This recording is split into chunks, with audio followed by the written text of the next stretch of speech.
Hey, it's Chris from ROE Dental Laboratory, and today we're going to talk about transitioning from an all-on-X surgical temp to a final. And we also are going to touch on, what if you did not immediate load that day?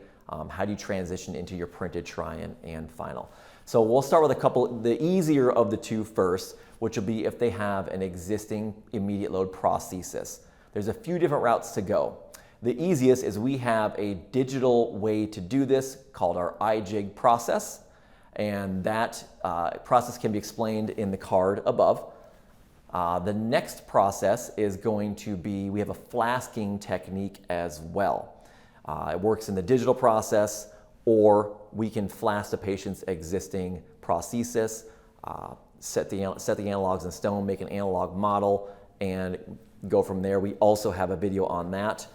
Just click the card above for that process. And then the third process, which takes a little bit longer, it's more of a traditional route to go, and that is going to be, you're going to send us some multi-unit abutment level impressions.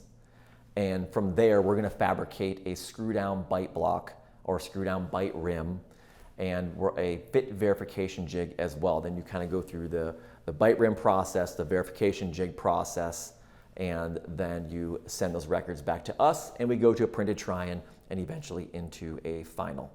Now, what if you were not able to load the implants that day? So now they just have implants placed, abutments are placed.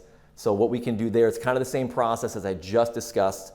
So we're going to go with multi-unit abutment level impressions, and you send that to us. And again, we send you the bite block and a verification jig, go through that process, and then we transition into your printed try-in and then final. If you have any questions, leave a comment or question in the comment section below, and we'll get that answered for you right away. Also, check us out at our website, and please subscribe to our YouTube channel for more informational videos like these.